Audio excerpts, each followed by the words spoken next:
NCERT Class 12 Chapter 3 Deep Water. About the author. William Douglas, 1898 to 1980, was born in Maine, Minnesota.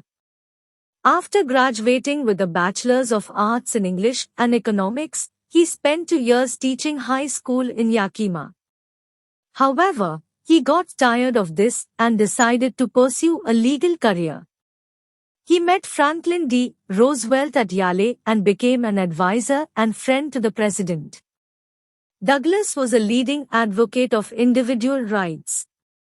He retired in 1975 with a term lasting 36 years and remains the longest-serving justice in the history of the court. The following excerpt is taken from Of Men and Mountains by William O. Douglas. It reveals how, as a young boy, William Douglas nearly drowned in a swimming pool. In this essay, he talks about his fear of water and thereafter, how he finally overcame it. Notice how the autobiographical part of the selection is used to support his discussion of fear. It had happened when I was 10 or 11 years old. I had decided to learn to swim. There was a pool at the YMCA in Yakima that offered exactly the opportunity. The Yakima River was treacherous. Mother continually warned against it and kept fresh in my mind the details of each drowning in the river. But the YMCA pool was safe. It was only 2 or 3 feet deep at the shallow end, and while it was 9 feet deep at the other, the drop was gradual. I got a pair of water wings and went to the pool. I hated to walk naked into it and show my skinny legs.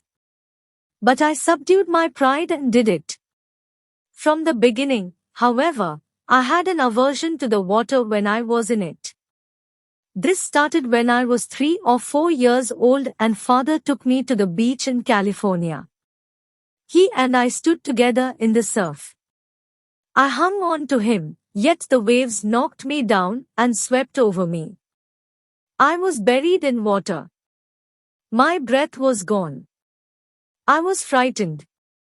Father laughed, but there was terror in my heart at the overpowering force of the waves. My introduction to the Y.M.ca. Swimming pool revived unpleasant memories and stirred childish fears.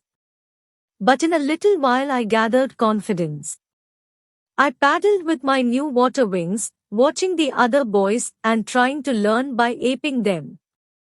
I did this 2 or 3 times on different days and was just beginning to feel at ease in the water when the misadventure happened. I went to the pool when no one else was there. The place was quiet. The water was still, and the tiled bottom was as white and clean as a bathtub. I was timid about going in alone, so I sat on the side of the pool to wait for others. I had not been there long when in came a big bruiser of a boy, probably 18 years old. He had thick hair on his chest. He was a beautiful physical specimen, with legs and arms that showed rippling muscles. He yelled, "Hi, skinny. How would you like to be ducked?" With that he picked me up and tossed me into the deep end. I landed in a sitting position, swallowed water, and went at once to the bottom.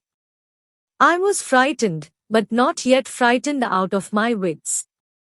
On the way down I planned, when my feet hit the bottom, I would make a big jump, come to the surface, lie flat on it, and paddle to the edge of the pool.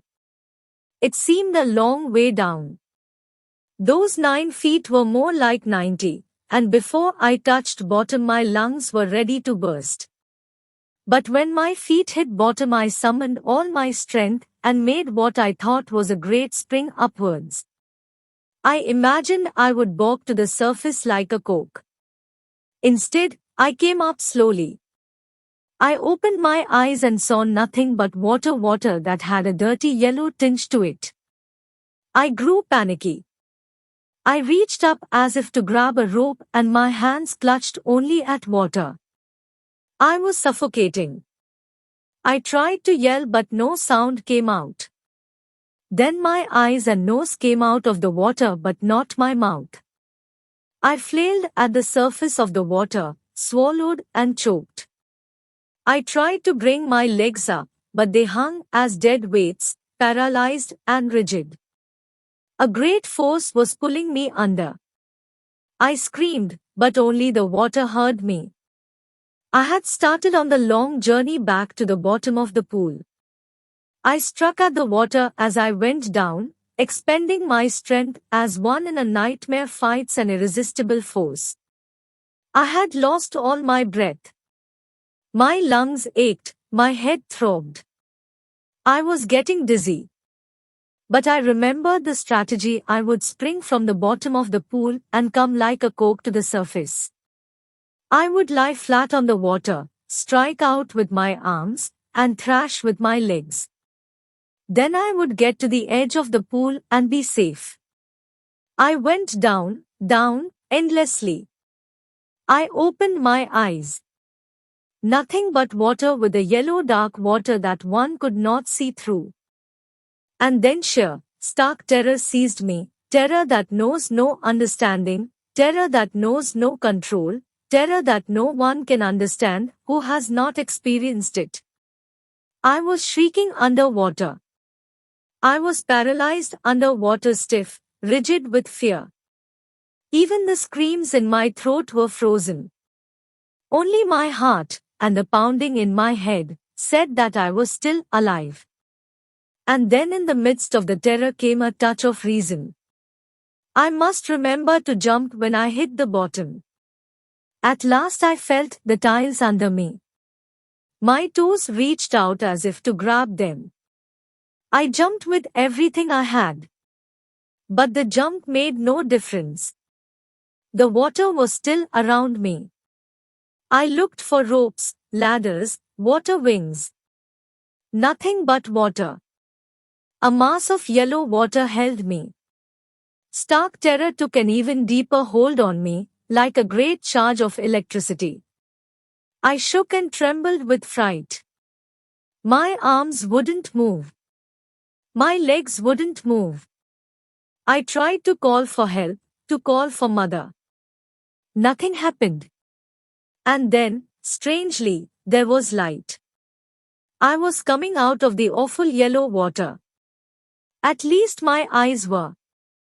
My nose was almost out too. Then I started down a third time. I sucked for air and got water. The yellowish light was going out. Then all effort ceased. I relaxed. Even my legs felt limp, and a blackness swept over my brain. It wiped out fear, it wiped out terror.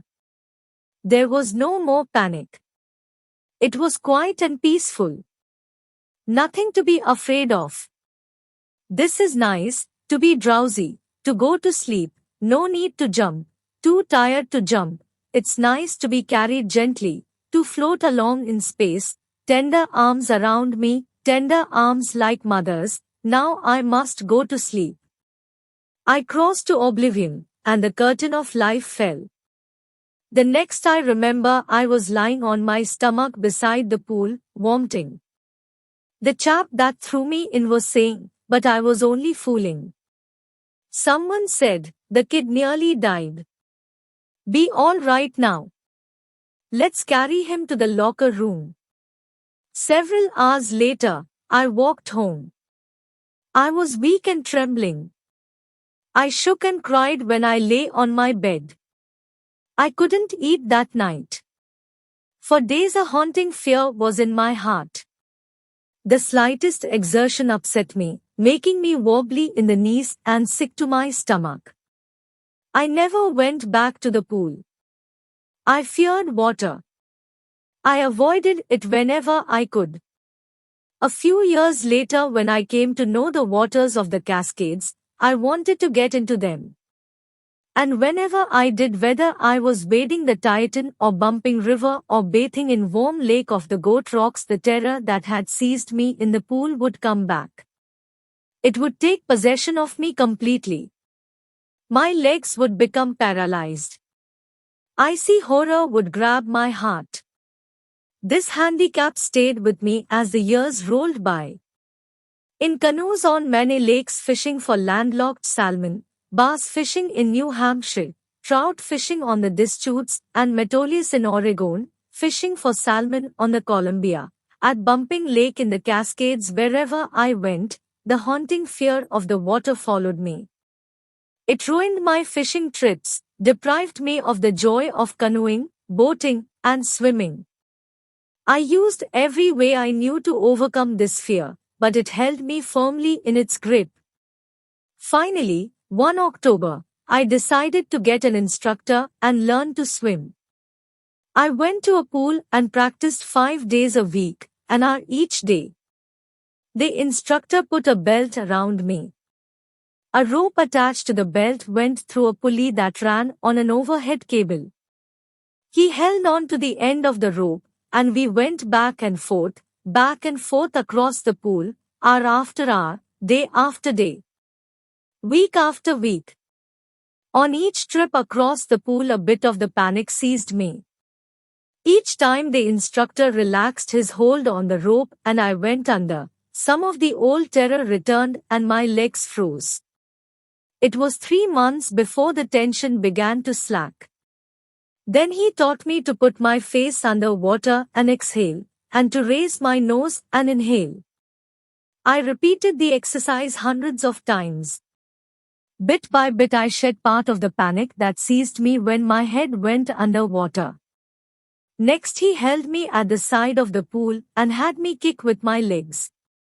For weeks I did just that. At first my legs refused to work.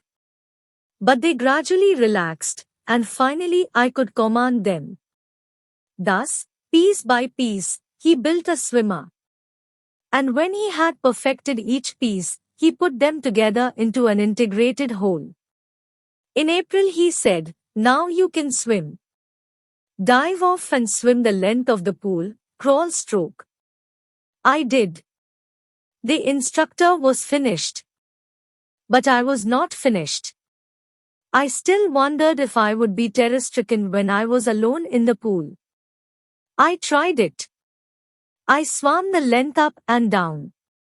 Tiny vestiges of the old terror would return.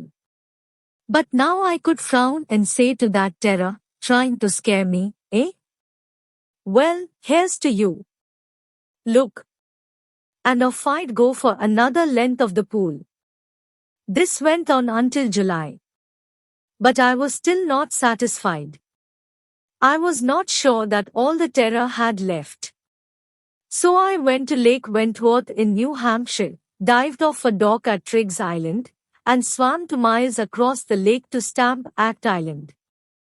I swam the crawl, breaststroke, side stroke, and backstroke. Only once did the terror return. When I was in the middle of the lake, I put my face under and saw nothing but bottomless water. The old sensation returned in miniature. I laughed and said, "Well, Mr. Terror, what do you think you can do to me?" It fled and I swam on. Yet I had residual doubts. At my first opportunity I hurried west, went up the Tieton to Conrad Meadows, up the Conrad Creek Trail to Meade Glacier, and camped in the high meadow by the side of Warm Lake. The next morning I stripped, dived into the lake, and swam across to the other shore and back just as Doug Copron used to do. I shouted with joy, and Gilbert Peak returned the echo. I had conquered my fear of water. The experience had a deep meaning for me, as only those who have known stark terror and conquered it can appreciate. In death there is peace. There is terror only in the fear of death, as Roosevelt knew when he said, "All we have to fear is fear itself." Because I had experienced both the sensation of dying and the terror that fear of it can produce, the will to live somehow grew in intensity. At last I felt released, free to walk the trails and climb the peaks and to brush aside fear. Thanks.